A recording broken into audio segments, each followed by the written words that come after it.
ሰላም ቤተሰብ እንዴት ናችሁ? ሰላማችሁ ብዝት ይበል። የኔ ሰላም በስቶልኛል። ድርሳነ ኃይሉ እባላለሁ። ዛሬም እንደተለመደው በሌላ ዝግጅት ተመልሼ መጥቻለሁ።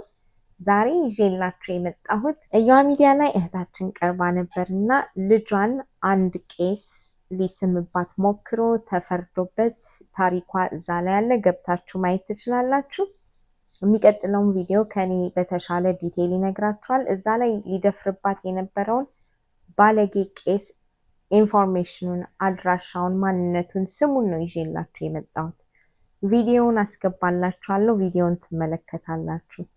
ግን ከመጨረሻው በስተመጨረሻው ደግሞ እኔን ያሳቀኝን የእፎይን የወንድማችን እኔን ያሳቀኝን የእፎይን ቪዲዮ እና በጣም የገረመኝን ያሳቀኝን ደግሞ ግርማ የሚባል ሰውዬ ያወጣውን ከዛ ላይ ያገኘሁትን ሁለት ቪዲዮ ነው። ባይዘዌ እኔ ግርማ አይመቸኝም። ይህ የራሴ ሀሳብና አስተያየት ነው። እንደዛ አይነት ክርስትና አለ ብዬ ስለማላምን ነው። ባለፈው አስተያየት የሰጠሁት ላይ ሌላ ሀሳብ ይዘሽ ነይ ስላላችሁኝ ነው። ምን ማሰብ የከበዳችሁ ሰዎች ካላችሁ ከታች በግልጽ አስቀምጡልኝና አስቤበት የተሻለ ነገር ካለ ይዤላችሁ እመጣለሁ። በተረፈ ግን ይሄ ቪዲዮ እንድንማማርበት ተብሎ የተሰራ ስለሆነ ከታች ኮመንት ሲያስቀምጡልን በአስተዋይነትና በጨዋነት እንዲሆን በአክብሮት እጠይቃለሁ። ያላችሁ ሰላማችሁ ዝት ይበልልኝ። ዛሬ የመጣሁት ስለ ባለጌው ቄስ አንዳንድ ልላችሁ ነው። ባለጌው ቄስ ስሙ ተስፋዬ መንግስቱ ይባላል። ደብሩም የነበረው ደግሞ በሰን ሆዜ ቁልቢ ገብርኤል ዳውንታውን በሚገኘው ገብርኤል ነበረ። ያው ያደረገውን ሁላችሁም ታሪኩን ታውቃላችሁ። የ12 ዓመትን ልጅ ያለ ፍላጎቷ ጡቷን በመነካካትና ሳትፈልግ አስገድዶ በመሳም የተከሰሰው ቄስ ፍርድ ቤቱ ጀጅመንቱን አድርጎ ኬዙን ዘግቶታል። እናትየው ለምን እዚህ ጋር መጣች ብለን ሁላችንም ጥያቄ አንስተን ነበረ። እናትየው መታ እዚህ ጋር ክሊር አውት ያላደረገችው ምንድነው? ቄሱ ተመልሶ አሜሪካ ውስጥ ገብቷል። እዛው ያገለግልበት የነበረው ሰን ሆዜ ተመልሼ ገብቼ ካላገለገልኩ ሲል ህዝቧ ኖ ስትል ህዝቡ እሷ ላይ አድማጣልና ሲያገሏት፣ ለዛ ነው እዚህ ጋር መታ ነው የኔ ቦታ ለካ እንደዚህ ነው እኔ እናገራለሁኝ። ኮርት ፈርዶበታል፣ ተከልክሏል፣ ህፃናት ጋር መድረስ አይችልም ሲባል ያ ቤተክርስቲያን ደግሞ አይ ምንም ችግር የለም አንተ የህፃናት ህጉ ቢከለክልህም የኛ መጽሐፍ ቅዱስ ደግሞ ይፈቅድልሃል፣ ና ግባና አስቀድስ፣ እዛ ህፃን በነካካህበት እጅ እዚህ ጋር መተ አቁረብና ቁንትን በል ብሎ ቦርዱ የሚሰራውን ታገላችሁ በቤተክርስቲያን ስም። አሁን ኢቨን ያ ቤተክርስቲያን እንኳን የመሰናበቻ ቢያደርግለት ሌላ ስቴት ላይ ሄዶ ይሄን ነገር ሊያገለግል ወይ ሌላ ስቴት ሊቀበለው ስለሚችል ህዝቤ ለእናንተ ምነግራችሁ ይሄንን ሰውዬ ስታዩ ያንን ደብራችሁን ጠይቁት። ቤተክርስቲያን የእናንተ ነች፣ በእናንተ ገንዘብ ነው የምትሰራው። ስለዚህ ጥያቄ ልጆቻችሁን ዴንጀር ውስጥ የሚያስገባን ቦርደሮች፣ እዛ የቤተክርስቲያን ቦርደሮች አትቀበሉ። ይሄ ሰውዬ ቄስም አልለውም፣ ይሄ ሰውዬ መጥቶ እናንተ ደብር ውስጥ እንዲያገለግል እንዳትፈቅዱለት አስተላልፉ። ስሙ ቀሲስ ተስፋዬ መንግስቱ ይባላል። እዚህ ጋር ፖስት አደርጋዋለሁኝ። ይሄንን ሼር ካፒ ሊንክ አድርጉልኝ። ቴንክ ዩ ባይ። ተርጉማለሁ ታላቁ አድርግልኝ። አሁን ያለውን በዜማ ልተርጉመው። እሺ አማርኛ በደንብ ልላችልም ቀስቀስ ብላ አውራ።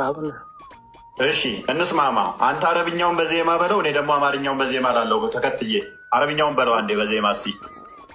ኒሳኡኩም ሐርሱን ለኩም፣ ሴቶቻችሁ ለእናንተ እርሻ ናቸው። ቀጥል። ፈእቱ ሐርሰኩም አና ሽእቱም፣ እርሻችሁን በፈለጋችሁት ሁኔታ እረሱ፣ ድረሱ። አይደለም እንደዚህ አይልም። በስክል ተርጉመው ቁርአን ለማ እርሻችሁንም በፈለጋችሁት ሁኔታ ድረሱ። አይደለም እናንተ እምነታችሁን ለመስበክ ለሌላ እምነት ትሰድባላችሁ። እሺ ተርጉምልን። እሺ አንተ እሺ እንደገና እሺ። ይኸው እያነበብኩት እኮ ነው። በስርዓት ተርጉም። አንተ አረብኛውን በትክክል አላልከውም። በዜማ በለው በትክክል። ይህ እንዴት ነው ያልከው? አንተ አትችልም ማለት ነው። እስቲ በትክክል በለው አንተ አረብኛውን። ከዛ አታቋርጠኝ፣ እኔም አላቋርጠህም። ኒሳኡኩም ሐርሱን ለኩም ነው ያልኩት። ሐርሱን ለኩም በዜማ ዜማ እኛ ኢባዳ አይደለም እኮ ዜማ በቃ ከፈለገ በዜማ ይበላዋል፣ ከፈለገ በዜማ ይበላው፣ ምንም ችግር የለውም። እንደገና እሺ ቅራው ሞት ነው የገባሁት፣ እንድትሞት ነው የምፈልገው። አሁን ትለቃለህ አትለቅም? tu vas aller maintenant ou non? Je veux partir. Parce que la dame elle est déjà fatiguée. Elle est fatiguée. ደክማለች፣ አሁን መሄድ እፈልጋለሁ። ደክሞኛል ነው የምትለው? ደክማለች ነው የምትለው? Est-ce que tu es fatigué ou c'est lui qui est fatigué? C'est la dame qui est fatiguée ou c'est l'autre? La dame que je la gêne là, elle est fatiguée.